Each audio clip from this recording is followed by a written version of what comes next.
Watu wengi wananiuliza, mkoa tukipiga kura tunaenda wapi? Asubuhi ya tarehe 29 toka nyumbani kwako na kitambulisho chako cha kupigia kura. Wala ambao hamna kitambulisho cha kupigia kura, Tume ya Uchaguzi wameshatoa ufafanuzi. Mtu ambaye ana kitambulisho cha taifa anaruhusiwa kupiga kura. Mtu ambaye ana leseni ya biashara, ana leseni ile driving license ya kuendesha magari anaruhusiwa kupiga kura.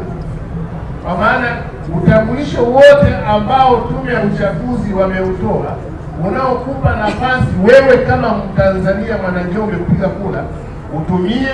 Kupiga kura ni haki yako ya kidemokrasia, na ndio maana unaenda kuchagua ndio na hapana. Ni haki yako ya kidemokrasia, huna sababu ya kuipoteza. Na ndio maana kitaifa, baada ya mjadala wa miaka mingi kwamba uchaguzi usifanyike siku ya ibada, kuna watu wanaenda kanisani, wanaenda msikitini, alafu kuna zoezi la kupiga kura. Serikali ikafanya mabadiliko, siku ya kupiga kura inakuwa ni siku ya kazi, ambayo ni siku ya Jumatano, lakini Mheshimiwa Rais amepewa mamlaka kwa mujibu wa katiba na sheria kuitangaza siku ya uchaguzi mkuu wa nchi ya Tanzania kuwa siku ya mapumziko. Kwa hiyo hiyo siku ni siku ya mapumziko, lakini siku ya mapumziko zaidi kwa sisi ambao tunaenda wapi? Maofisini. Kwa wewe mfanye biashara, hiyo ni siku ya kufanya pia biashara zako.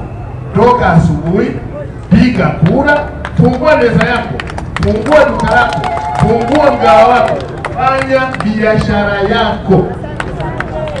Sio, mnaelewa? Mnaelewa vizuri? Ni siku ya mapumziko kwa wale ambao wana ajira. Lakini kwa mfanyabiashara, siku yako ya kufanya biashara, tena fungua duka mapema. Maana kuna watu ambao wanafanya shughuli za ujenzi. Hiyo ni siku yake ya kuchukua saruni kwenda kufanya piga lipu nyumba yake. Ndio siku yake ya kununua nondo kwenda kufunga renta nyumba yake. Ndio siku ya kununua rangi kwenda kupiga rangi nyumba yake. Ulioko sokoni, fungua soko mapema. Maana ni siku ambayo mtumishi ambaye yuko ofisini amepata siku ya katikati ya wiki kuja kufanya maelezi pale sokoni ili aache nyumbani aliagize na kazi zake za ofisini. Aliyoko kwenye usafirishaji, bodaboda, bajaji, daladala, taxi, Bolt, Uber, ni siku yako ya biashara. Maana sio watu wengi wanafanya movement za kufanya maelezi ya nyumbani na kwenda kuona vitu vyao ambavyo hawajaviona toka Jumamosi na Jumapili alipotoka kwenye hizo shughuli. Kwa hiyo waombe, nenda ukapige kura. Alienda biashara zake, nenda kwenye biashara zako. Wala ambao hukupata nafasi ya kusalimia ndugu, ulikuwa na umma, ulikuwa umefiwa, ni fursa. Unapiga kura asubuhi, unaenda kwenye shughuli zako zingine. Kuhusu swala la usalama, niwahakikishie usalama wa mkoa wa Njombe uko salama kabisa. Nenda ukatimize haki yako ya kikatiba. Njombe ni salama. Huu ni mkoa wa wafanyabiashara. Huu ni mkoa wa wazalishaji. Huu ni mkoa wa wachakalikaji. Piga kura, endelea shughuli zako. Wala usiwe na wasiwasi wowote. Unaelewa? Kama mkoa, vyombo vya ulinzi na usalama kwenye mkoa viko sehemu kuhakikisha kwamba kila mwananjombe anatimiza haki yake ya kupiga kura. Usitishwe na maneno wala usibabaishwe na jambo lolote. Vituo viko kwenye maeneo yenu, na vituo vingi viko ndani ya maeneo ambayo wapiga kura wanaishi. Toka kapige kura.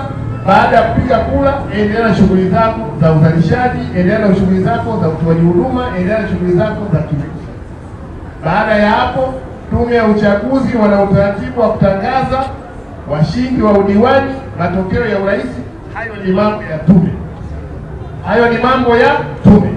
Kwa hiyo nimesimama hapa kuhakikishia watu wa Njombe wote, tarehe 29 ni siku salama kabisa.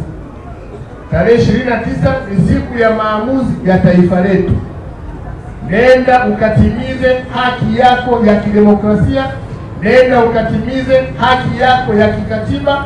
piga kura yako. Baada ya hapo, endelea na shughuli zako, masoko yafanye kazi, duka yafanye kazi, migao ifanye kazi, vituo vya mafuta ifanye kazi, stendi ifanye kazi, wasafirishaji wafanye kazi.